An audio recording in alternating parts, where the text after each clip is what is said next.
So this is the Call of Duty MW3 perks tier list because I think there's a little bit of confusion. These perks are not all equal. So I'm not even going to be biased. Let's just be honest, starting with, what is this? Deadshot Daiquiri? Wait, no, that's Deadshot. So this is Death Perception? Yeah, that's Death Perception. And as far as I know, it lets you see through walls. Crafts a can of Death Perception and grants the following. Obscured enemies, chests, resources, and items dropped are keylined. Okay, so I want to give this one almost even S.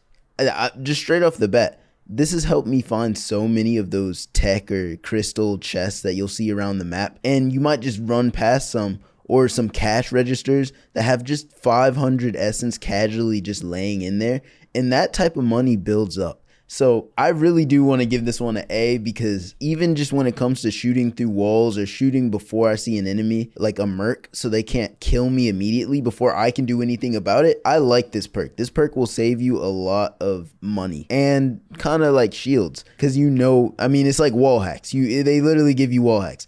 Okay, now for Deadshot Daiquiri, I want to say I really feel like I'm starting off really crazy strong here. I feel like I might be going off a little too strong, but I'm going to be completely honest when I say this is an S. Just to make sure I understand it correctly. Okay, it says Deadshot Daiquiri grants the following. Aiming down sight moves to enemy critical location. Removes scope sway. Like aim assist? I thought it gave you more headshot damage. Am I wrong about that? Does it not give you more headshot damage? I could have swore it gave you, wait, what? I was going to put it C, wait. Does Deadshot Daiquiri increase headshot damage? I mean, it doesn't claim to. It doesn't claim to right here. Although not mentioned when buying the perk, Deadshot Daiquiri does increase headshot multiplier for all weapons. So I don't really know why it doesn't mention it, but I'm going to assume it still increases damage like I've been thinking this entire time. If it does increase damage, I really think it is S tier. Because in some games, you can pack a punch to the 3rd level. You can have your weapon be, what is it called? Legendary rarity. You can have a legendary rarity gun. But after that, you can't make it any stronger unless you have Deadshot Daiquiri. And I think that little bit of extra damage, I feel like it makes a difference. And that's why I want to put this at S tier because you can just, when you're trying to be courageous and overly optimistic and you're taking on a horde of zombies larger than you ever should, I feel like this has come in handy. I don't know if I'm just overrating it, but I really feel like this has been helpful. Now, Elemental Pop. So this one is cool, but of course it isn't carrying your games. It pops up randomly and your screen sometimes goes pink and it makes this weird cool noise, and it'll apply one of the weapon effects like freezing or the electricity one or maybe the napalm one. But does it do anything more I don't know about? Every bullet you fire has a small chance to apply a random ammo mod effect. Well, Deadshot Daiquiri had a secret edition, so Elemental Pop. What is it? Is that all it does? Well, I guess that's all it does. I think it's a cool perk, but I don't think it's saving any lives, and I almost want to put it C, but I think I'm gonna put it in D tier because for the same price as all the other perks, it's just not gonna save your life. But now we have Juggernaut, and Juggernaut, I don't know where to put it. I don't know where to put Juggernaut. It gives you more body health. Like, we have shields now, so, shields are really helpful too. So in MW3, keep in mind, in only MW3, how helpful is Juggernaut? Let me make sure I understand exactly what Juggernaut is. Increases maximum health. So what I've noticed with Juggernaut is that instead of going down, like, let's say you have no shields, instead of going down with 2 hits from a zombie, in the tier 3 zone with no shields, you'll go down in 3 hits instead, which has saved me a lot of time and self revives. And if I don't have a self revive, it can absolutely be the difference between winning and like staying in the game or not being able to exfil. I don't think it provides that much more health though. I've not really noticed how much more health. It's a little helpful, but overall it's probably going in B tier because it was better in the other CODs when you didn't have shields, but it's like it provides maybe like a 25% health increase, which just isn't much compared to the shields you can add on with the 3 plates. I do think it's a must have as you're, leveling up all your perks, but it's just not the most important of them all. Now, quick revive right here. So I know quick revive lets you revive your teammates faster, but I'm also pretty sure it also starts your health regeneration faster faster than it normally would. Quick revive grants the following: reduce the health regen delay time by 50%, reduce the time it takes to revive an ally by 50%. And I'm not gonna lie, when I'm running from zombies, it's usually like if I ever go down, it's usually because my health didn't regen fast enough. Other than being trapped in the corner in one of those aether nests or infected strongholds, I feel like this is pretty helpful, I'm not gonna lie. I'm not sure if I think it could definitely be in B tier. I'm not sure about A tier because I mean it's for after you go down. Of 50% is for reviving your teammates. It's good to have, especially the healing just for close calls, but it's not gonna win you any games. And for that, I can comfortably put it in B tier. But now we have Speed Cola. And I know Speed Cola makes you reload faster, but let's see something. Drink to reload and plate armor faster. So Speed Cola didn't used to be something that helped you put on plates faster because there just weren't plates. And that's kind of really useful for when you're, in these close call situations,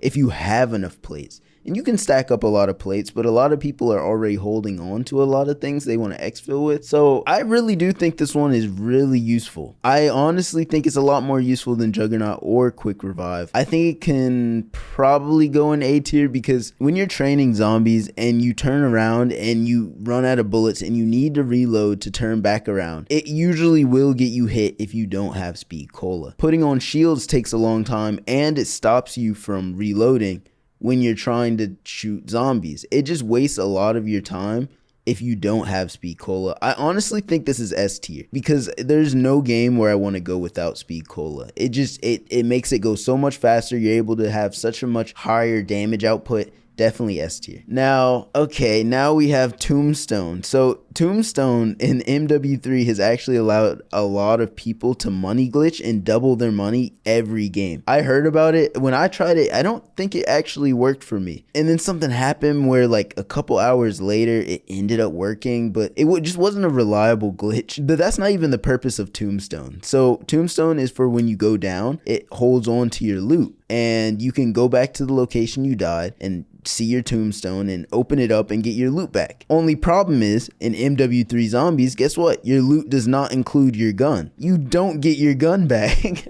You could have ray gun and drop it with tombstone. You're not getting it back. The only thing tombstone is good for is if you have maybe like schematics in your inventory and you end up dying and you want your schematics back. And that's kind of cool. But most of all, I think with these long timers for your weapons, I think tombstone needs to save your weapons, and I could be happy with that. And something that's useful about tombstone is, a lot of the time when you exfil, you can't bring your essence with you. It turns your essence into XP and you don't bring it into the next game with you. If you want, you can use tombstone to bring your essence into the next game by purposefully dying and then going into the next game and picking up your tombstone and getting all your essence back. But other than the glitch that lets you double your money, I don't ever positively use tombstone, and it's never really saved me my loot in a really important way. If I wanted to save my schematic, usually I'll just exfil instead of doing something more risky. For 2000 as well, I can't give it any credit. It's just not worth it, especially as one of the first perks you want to buy throughout the game. It's just not going to be tombstone. It usually isn't worth it. It's not very often you're going down, and if you are going down, it's pretty often that you will get revived if you ask. So yeah, I can't say tombstone is worth it at all. F tier. But what is this? This is PhD Flopper. Okay.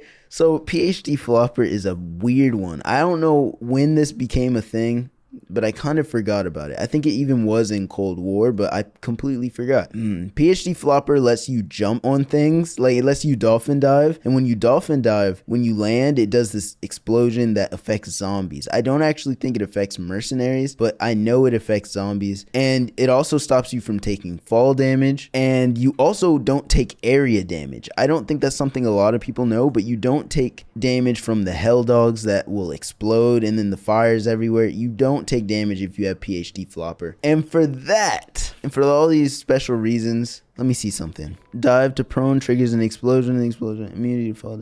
Yeah. Okay. So I got that right. I think PhD Flopper is it's somewhere up here. So I've never actually used. I've never seen anybody use PhD Flopper for actually jumping and killing zombies. I think it's a necessity as one of the perks you want to have. If you could only choose 5, if you could only choose 5 of these perks, you might want PhD Flopper because these hell dogs are annoying and you want to walk past them without burning. But it's just not on the level of, what is that called again? It's just not on the level of Deadshot. Wait, no. It's just not on the level of death perception is what I meant to say. It's good, but I don't think it's used that often. And just because it saves you from area damage, I think I think I have to give it a C. It's cool, but I don't think anybody's actually using it. And the most useful part is a perk that they don't even list in the description. Mostly, I just appreciate that you don't take area damage from the hell dogs. And that's honestly about it. Oh yeah. Because why be immune from fall damage when you have a parachute? Like, it just, I think as time went on, you know, this is a cool thing, but it's just not very useful anymore. Now our last one is Stamina. And I'm going to be completely honest here. Stamina is a crazy perk. To the best of my knowledge, it just makes you go faster, right? Stamina. Increase run and sprint speed. Does it do anything else? I'm going to find out. So it says it allows you to run longer than usual, and supposedly you're able to run and sprint faster. And honestly, I've experienced this, and I'm someone who likes to try and farm the tier 3 zone, the one with the strongest zombies, the fastest zombies. And I feel like without it, you're just super vulnerable. Because zombies in MW3, I can barely remember because it's been so long, but zombies in MW3, man, they run. They're trucking it, bro. They want you. And I think this deserves an S tier slot because, oh my gosh, these zombies are not playing games. And the only way to combat that is to have it. If I could only choose 3 perks, they might just be these 3. I don't know. Stamina up is a necessary 100% every single run. I'm gonna want stamina. And that's all for the tier list. And honestly, I'm not mad at it. I'd be surprised if anybody could disagree with this because it's just I can't imagine it. But let me know what you think, if I should have changed anything in your opinion. And that's all for the MW3 correct perk tier list. All right, have a good one.